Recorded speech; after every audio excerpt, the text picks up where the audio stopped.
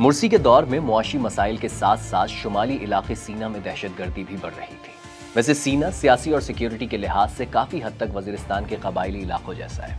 बहरहाल इन मसाइल पर अपोजिशन जमातों की छतरी तले अवाम ने एक बार फिर तहरीर स्क्वायर का रुख किया और मुर्सी हुकूमत के खिलाफ मुजाहरे शुरू कर दिए। समझे मुर्सी के खिलाफ पीडीएम ने जन्म ले लिया। ये मुजाहरे बड़े जरूर थे, मगर उनमें वो शिद्दत नहीं थी जो हुस्नी मुबारक मुखालिफ मुजाहरों में थी। शायद इसीलिए मुर्सी हुकूमत ने इन पर ज्यादा तवज्जो नहीं दी। मगर दूसरी जानिब दाखिली और खारजी किरदार इन मुजाहिरों की ओट में साजिश का जाल बुन रहे थे। मोहम्मद मुर्सी के इख्तिदार के आखिरी अय्याम काफी इवेंटफुल थे। इख्तिदार के खात्मे से एक हफ्ता कबल सकाफत के मौजू पर एक तकरीब हुई जिसमें आर्मी चीफ अब्दुल फताह अस्सीसी भी शरीक थे। वहां उन्होंने अपनी तकरीर में पहली बार मुर्सी मुखालिफ मुजाहिरों पर तबसरा किया। वो बोले कि हम चाहते हैं कि फरीकैन एक हफ्ते के दौरान मसाले हल करके मामलात हल कर लें। ये सियासत में खुली मुदाखलत थी, मगर तीसरी दुनिया के मुल्कों में शायद यही होता आया है। एक बावर्दी ऑफिसर माइक के सामने खड़ा ही सियासत पर तबसरा करने के लिए होता है, चाहे वो जाहिरी तौर पर उससे कितना ही इनकारी क्यों ना हो। सीसी की तकरीर से यूं लगा जैसे वो मुर्सी हुकूमत की हिमायत में ओपोजिशन को एहतजाज के खात्मे का अल्टीमेटम दे रहे हैं, मगर हकीकत कुछ और थी। मशरिक़ वुस्ता पर नजर रखने वाले अमरीकी ओहदेदार बताते हैं कि मिस्र में अमरीकी सफीर एन पैटरसन के मुताबिक उन दिनों सीसी का रवैया बदल चुका था।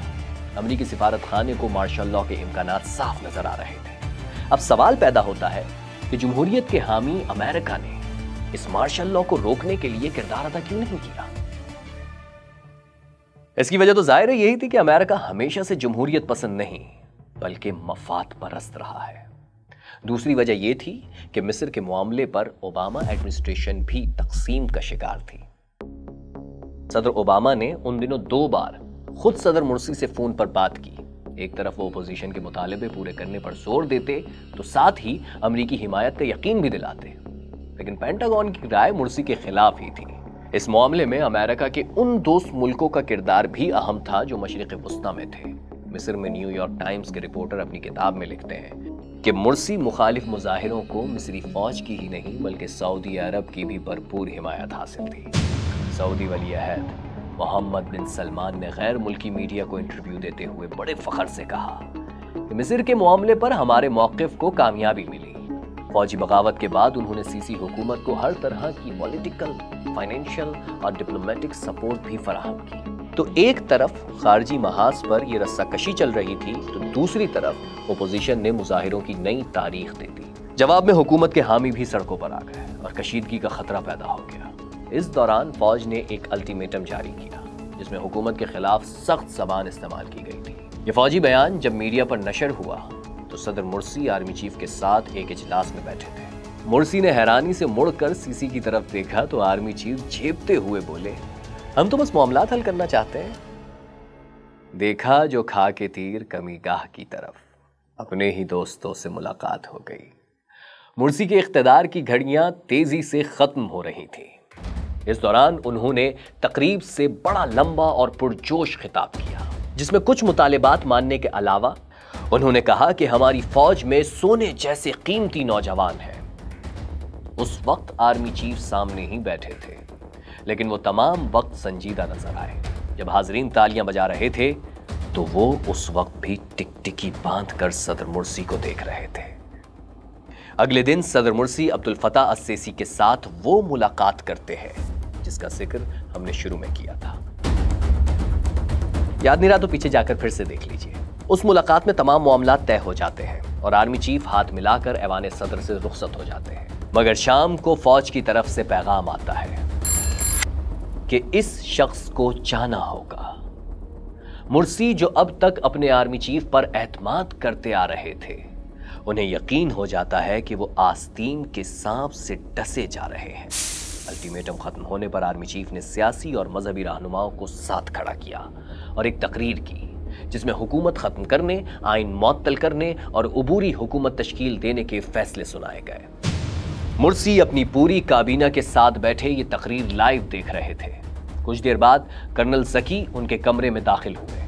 मिस्टर प्रेसिडेंट, आपको महफूज जगह मुंतकिल करने के ऑर्डर्स हैं। सदर मुर्सी ने हैरानी से कहा, कर्नल तुम तो मेरी हिफाजत पर मामूर थे, तुम किससे अहकामात लेने लगे? कर्नल जकी सपाट चेहरे के साथ खामोश खड़े रहे। सदर मुर्सी को कुछ रोज अपने साथियों से मिलने की इजाजत मिली। बाद में उनको मुख्तलिफ जगहों पर कैद रखा गया जहां उनका मुतनाज़ा ट्रायल चलता रहा और बिलाखिर एक दिन जेल से खबर आई कि मोहम्मद मुर्सी दिल का दौरा पड़ने से इंतकाल कर गए।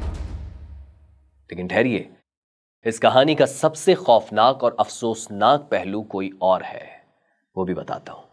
जब एक तरफ मुर्सी कैद में थे तो दूसरी तरफ हजारों हामी उनकी रिहाई और ओहदे पर वापसी के लिए धरना दिए बैठे थे। कई दिन गुजरने के बाद भी जब धरना खत्म ना हुआ तो एक दिन वही मिस्री फौज जिन्हें अवाम जिंदाबाद कह रहे थे, एक रीप्रोग्राम टर्मिनेटर की तरह धरने वालों पर पिल पड़े। निहत्ते शहरियों पर खुलेआम गोलियां चलाने लगे, वही गोलियां और बंदूकें जो उनके टैक्स के पैसों से खरीदी गई थी, क्योंकि उन्हें अवाम से तो कोई गर्ज थी ही नहीं। वो तो कर्नल जकी की तरह हुक्म के गुलाम थे। वो अपनी अकल भला कैसे इस्तेमाल कर सकते थे? 1000 से जायद शहरी अपने मुहाफिजों के हाथों तड़प तड़प कर दम तोड़ गए। जमहूरियत की आखिरी उम्मीद, वो आखिरी कोपल फौजी पूट तले कुछ इस तरह मसली गई कि आज 10 साल गुजरने के बाद भी मिस्र सीसी के शिकंजे में है और मिस्री अवाम फिर किसी बू अजीजी के इंतजार में।